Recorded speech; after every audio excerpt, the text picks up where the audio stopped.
JBNN keep you informed. I'm Michelle Jones.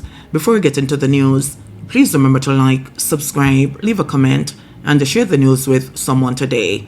Now onto the news. Laborer slain and woman hurt in St. Elizabeth gun attack.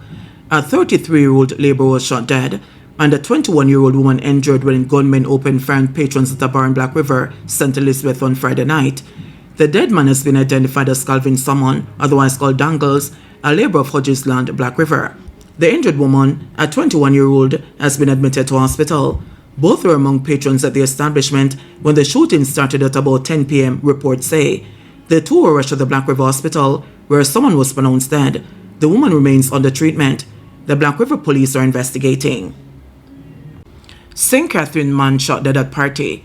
A 34-year-old St. Catherine man was shot dead early Saturday morning during a gun attack at a party in the rural community of Gardner Hill.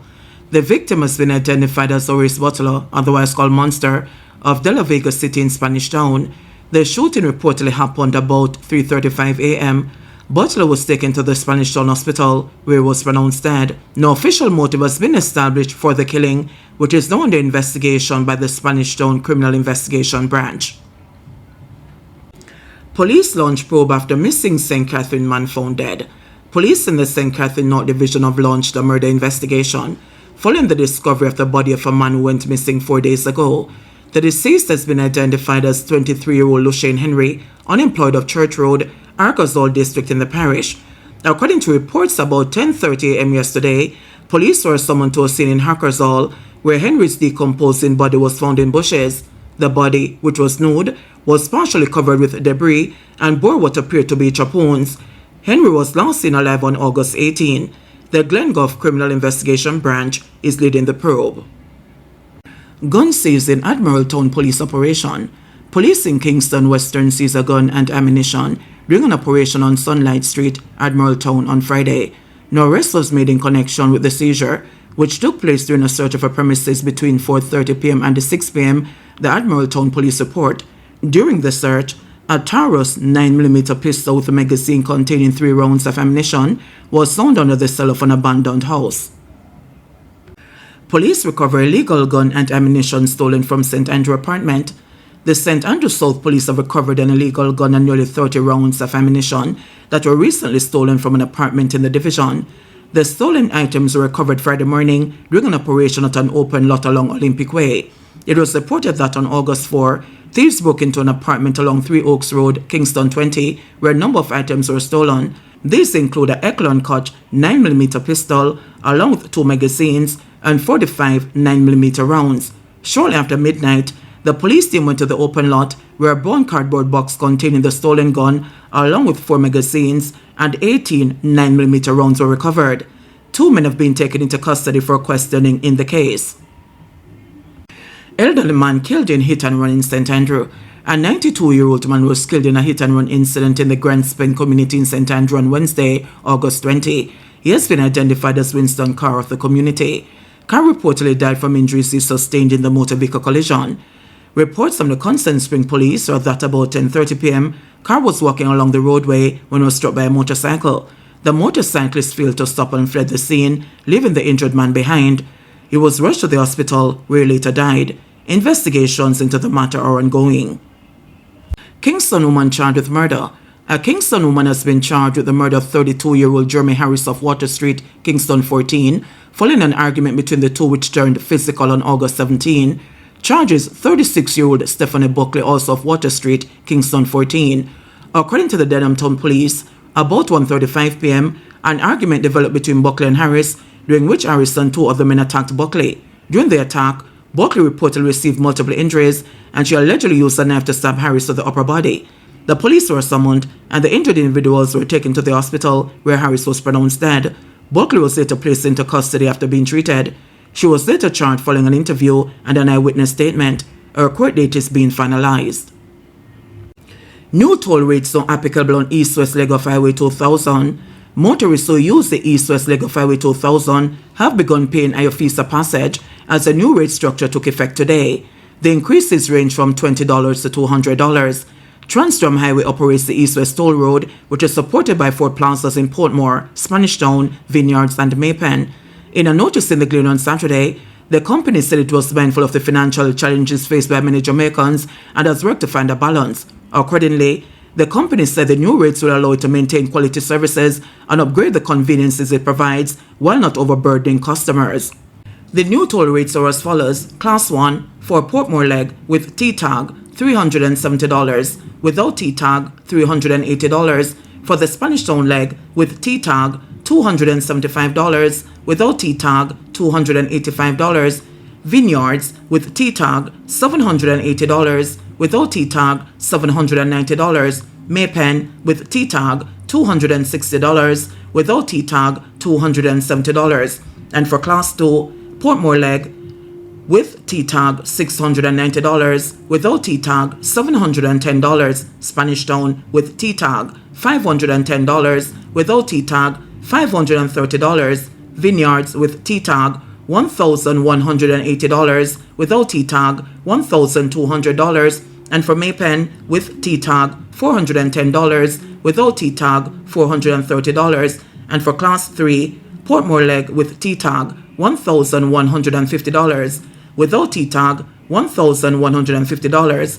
Spanish Town with T-tag $850, without T-tag $850.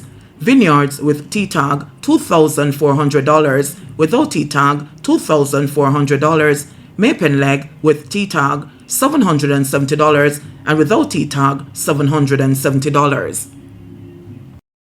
In today's feature, what does it mean to be mentally healthy? World Health Organization says a mentally healthy person accepts themselves with their strengths and their weaknesses. They can accept others for their strengths and weaknesses. They give back productively and fruitfully to their communities, and they are also able to deal with the daily challenges of life and have satisfaction from living. Those are the things that help you to determine if you're mentally healthy. And in the same way we regard our physical health, the same approach is necessary to maintain mental health. I have a phrase, there's no good health without good mental health. So our minds are what we use to solve problems, and this is where we are looking at. So if your mind isn't well, then physically you're also not going to be well. And sometimes we have mental challenges that manifest physically. So it's just as important when we look at overall health to make sure we include mental health. There are some habits we must adopt to maintain mental well-being. Stress management. What are the things that are a stressor to you? How can you respond better to them? How can you remove yourself from them, or how can you remove them from you? Flexibility is very important when it comes to your mental health. Self-care. When we talk about self-care, sometimes people think it's selfish. It's not selfish. You cannot pour from an empty cup. It's very real. So in order to give somebody the best of you, you have to make sure you take care of yourself. Other tips can include setting boundaries. So like work-life balance. When you go home, turn your phone off. Don't check your emails. When you're at work, don't be doing personal things that get in the way. Sometimes just boundaries. Learn how to say no is a very important one. I'm not saying being selfish, but the more you say yes, the less time you have for yourself and what you need to focus on. Recognize the different roles that you have. It's hard to be everything at the same time, and for some people they may disagree, but I believe in prioritizing and not balance.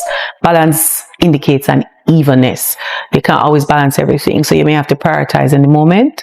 What is it that's most important? And I'd say the last one is learn to listen to your body and your mind. If it needs you to do something, do it before it forces you to do it. Like when you're too exhausted and it needs to rest, rest before it rests for you. Mental health challenges are real, as are the stresses of life, and the two often collide, having persons mistaking one for the other. Stress is a normal reaction. It depends on how the stress affects us, and we have different stages of stress, but what's important is the stress management. So when you determine my response to the stress, it's what you need to focus on. Am I able to come up with a plan A, B, and C and respond accordingly? Do I feel too overwhelmed to address it any at all? And or does it stop me from functioning? One of the things is that we encourage the persons who are struggling to ask for help. Asking for help can be simple things. What if you just need some time to get some extra sleep? Perhaps somebody can help you if you have children, for instance, to drop them off and you could sleep. It could be as simple as doing a meal prep and preparing several meals ahead of time so you don't need to cook every single day. But family and friends too It's important to be observant, pay attention to what's happening. We find ourselves very busy and caught up, and know that technology allows us to check in. Sometimes we're not checking in at all. So I encourage checking in. I encourage being there to help in the way the person needs the help. Don't turn up to do something that they didn't ask for, they may not need, and then you complain that they're ungrateful. So if they want to sleep, would you babysit, or would you allow them to sleep? If they want to go watch a movie, would you still do the same thing and allow them to just go watch the movie? They just may need a minute. Are you able to follow them to see the therapist? Are you able to recommend that they go? Are you able to help them with medication if that's what they need? Are you able to just provide some groceries? Can you cook some meals and take them over? JBN will keep you informed. Please remember to subscribe, like, share, leave us a comment, and click the notification bell to receive our daily news items.